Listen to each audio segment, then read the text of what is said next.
Incluyen las aportaciones patrimoniales a Pemex y a CFE para su pasivo laboral, incluyen las contribuciones al Fondo de Estabilización de los Ingresos Petroleros y incluyen algunas transferencias a entidades federativas por el ramo 33 y el ramo 25, que es el ramo de aportaciones y el ramo de educación.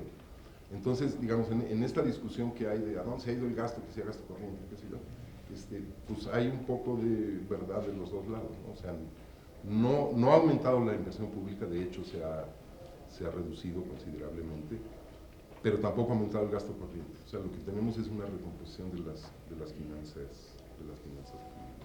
públicas, ¿no? Bien, con esta evolución del gasto y de los ingresos, ¿qué pasa con el balance de las finanzas, ¿no? La línea azul, la de arriba, es el balance convencional, el balance total, digamos, los ingresos presupuestarios menos los gastos totales, y el de abajo son los requerimientos financieros del sector público, que incluyen esos conceptos que les mencionaba antes, ¿no? Digamos, es simplemente que el sector público requiere recursos financieros para atender estos programas del pasado fuera del presupuesto corriente, ¿no? Que son lo que llaman en Hacienda requerimientos financieros no presupuestarios, ¿no? Estos programas llegaron a representar el 44% del saldo histórico de los requerimientos financieros del sector público en 2001.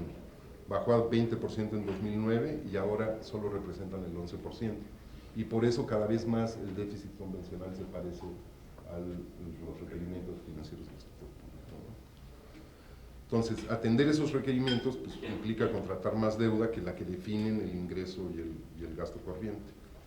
Entonces, entre 2009 y 2014, el déficit promedio fue 2.6% del PIB. Si ven ahí, el azul está entre el -2 y el -3. Y esa brecha desaparece, casi prácticamente desaparece para 2016, lo que implica, vuelvo al tema inicial, que de aquí en adelante pues, tenemos un margen mayor de acción, de maniobra para la política fiscal, porque no tenemos que seguir cargándole al déficit público ese cacho que usábamos para financiar el resto de los requerimientos financieros, ¿no? Dicho eso, entonces, ahí está el saldo del balance de las finanzas públicas. Como vimos, el gasto público venía aumentando sistemáticamente su participación en el PIB en los últimos 10 años, unos 6 puntos porcentuales. ¿Y qué sucedió? Que los ingresos no petroleros crecieron 8 puntos, pero los petroleros cayeron 4,5 puntos. De esta manera, los ingresos presupuestarios crecieron 3,5, ¿sí? Como el gasto había crecido 6, pues el déficit aumentó en 2,5 puntos, que es esa caída que ven ahí entre 2008 y 2009 y se queda entre 2009 y 2013, ¿sí? Pero veamos entonces qué pasa con la postura fiscal, digamos. Hasta 2008, lo que tengo ahí, 2006, 2007, 2008, el superávit primario, que es la barra azul, era igual al costo financiero, con lo cual la línea azul, que es el déficit presupuestal, si el saldo de las finanzas públicas estaba en equilibrio, no había ni déficit ni superávit.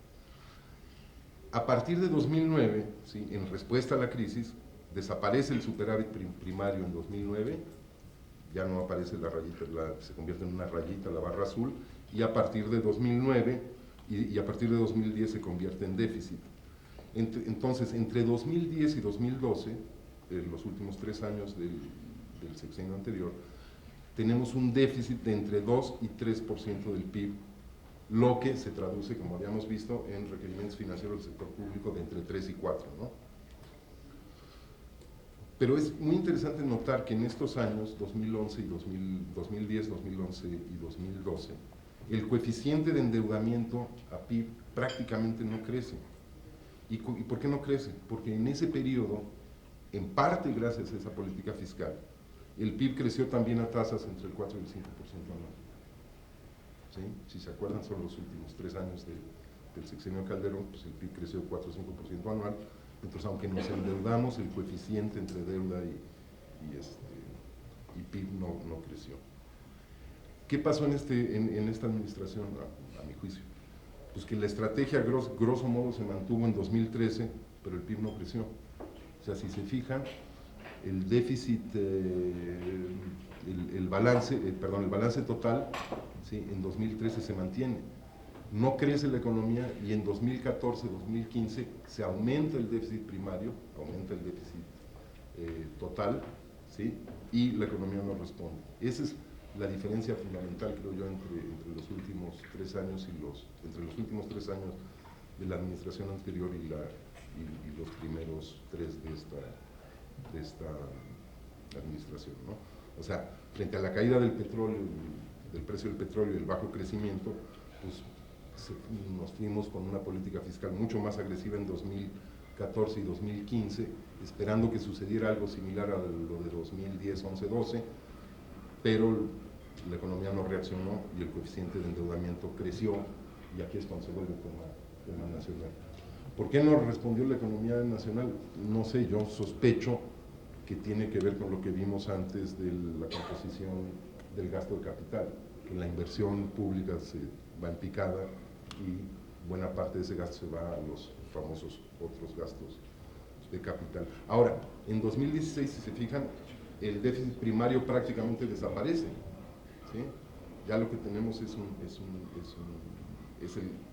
el costo financiero el que hace todo el déficit público de 2016, ¿no? Bien, ya dos. Conclusiones. Pues yo no podría sino